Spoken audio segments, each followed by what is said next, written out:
Hello friends, எல்லாருக்கும் வணக்கங்க. எல்லாரும் எப்படி இருக்கீங்க? நல்லா இருக்கீங்களா?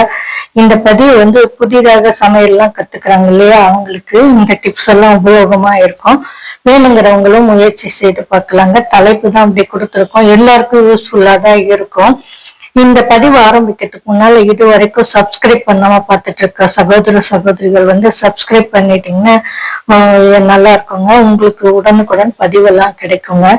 சரி, முதலாவது டிப்ஸ் என்னன்னு பாத்தீங்கன்னா, தோசைக்கு மாவு அரைக்கும் போது சிறிது கொள்ளை சேர்த்து அரைச்சு பாருங்க. தோசை மிருதுவாகி இருக்கும். அது கலர் எல்லாம் மாறாது. கொஞ்சமா போட்டு அரைச்சு பாருங்க. அதே போல அடுத்தது என்னன்னு பாத்தீங்கன்னா, டால்டா நெய் கெட்டியாச்சுன்னா ஸ்பூனை சூடாக்கி கலந்தா சுலபமா வருங்க. ஸ்பூனை மட்டும் அப்படியே அடுப்புல வச்சா சில டைம் பாட்டெல்லாம் அப்படியே கழண்டு வந்துடும்.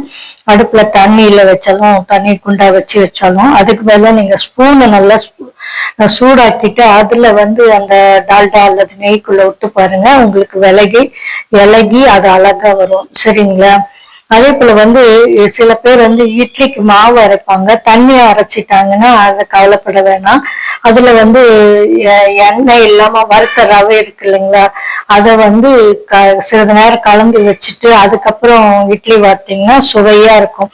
உங்களுக்கு நல்லா அந்த ரவை ஊறிடும். கொஞ்ச நேரம் ஊறத்துக்கு தான் டைம் கொடுக்கணும்.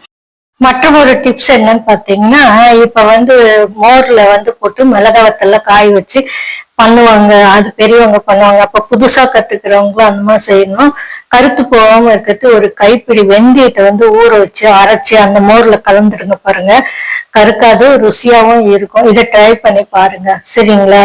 இடியாப்பத்துக்கு மாவு பிசைறீங்களா, சிறிதளவு வெண்ணெய் அல்லது எண்ணெய் சேர்த்துக்கணுங்கன்னா இடியாப்பம் புளியறதுக்கும் ஈஸியா இருக்கும். உங்களுக்கு மிருதுவாக இருக்கும். இதையும் ட்ரை பண்ணி பாருங்க. சரிங்களா?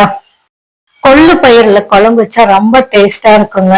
அதுக்கு இன்னொரு டிப்ஸ் இருக்கு. என்னன்னா, கொள்ளு பயிரை நைட்டு ஊற வச்சுட்டு காலையில இருந்துச்சு அப்படியே துணியில உலர்த்திட்டு அப்புறம் தேய்ச்சிங்கன்னா அந்த தோல் எல்லாம் மேல வந்துடும்.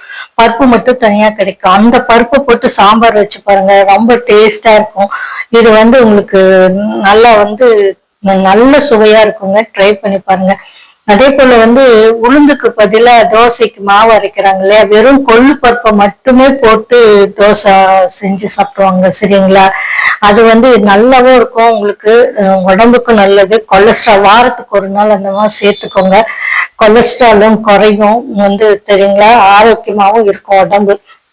அடுத்த டிப்ஸ் என்னன்னு பாத்தீங்கன்னா, இப்ப நம்ம பஜ்ஜி செய்யறோம்னா பச்சரிசி மாவு, கடலை மாவு இல்ல இதுன்னா வீட்டுல இருக்க அரிசி மாவு கொஞ்சம் எடுத்து போட்டு செய்வோம். அதோடய கொஞ்சம் மைதா மாவு போட்டு செஞ்சு பாருங்க, ரொம்ப டேஸ்டா இருக்கும். இதையும் ட்ரை பண்ணி பாருங்க. அடுத்து பாத்தீங்கன்னா, அடை மாவு ஆட்டி வச்சுட்டு தோசை ஊத்தலாம் அப்படின்ட்டு இருந்தீங்கன்னா, கார்ன்பிளாக்ஸ் இருந்துச்சுன்னா கொஞ்சம் போட்டு அப்படியே பொடிச்சு போட்டு தூள் பண்ணி போட்டுட்டு சுட்டு பாருங்க, ரொம்ப சுவையா இருக்கும். இது சின்ன வயசுக்காரங்களுக்கு வீட்டுல கார்ன்பிளாக்ஸ் இருக்கும். ட்ரை பண்ணி பாருங்க. தேங்காய் சாதம் அப்புறம் எலுமிச்சை சாதம் எல்லாம் செய்யும்போது கொஞ்சம் பொட்டுக்கடலையை வறுத்து போட்டீங்கன்னா டேஸ்டா இருக்குங்க. நிலக்கடலை போடுவோம், பொட்டுக்கடலையும் போடுங்க. எவ்வளவு டேஸ்டா இருக்குன்னு பாருங்க. ட்ரை பண்ணி பாருங்க. சரிங்களா? அடுத்த டிப்ஸ் என்னன்னா, புதுசா பாலுக்கு தயிருக்கு உரை போடுவாங்க. அவங்க எல்லாம் இந்த உரை தயிர் ஆகலன்னுவாங்க. அதுக்கு காரணம் ரொம்ப சூடாவும் ஊத்தக்கூடாதுங்க, ஆரியும் ஊத்தக்கூடாது. வெது வெதுப்பா இருக்கும்போது தயிர் சேர்த்துதான் தயிராகுங்க. எந்த வகையில பாயாசம் செஞ்சாலும் ஏலக்காய் பொடி போடுவோம் இல்லையா, அது கடைசியா போட்டு பாருங்க. அப்பதான் டேஸ்டா இருக்கும். முதல்லயே போடாதீங்க, கடைசியா போடுங்க.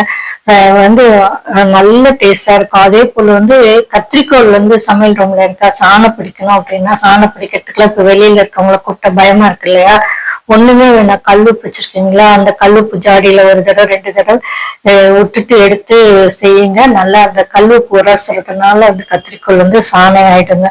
இதையும் ட்ரை பண்ணி பாருங்க.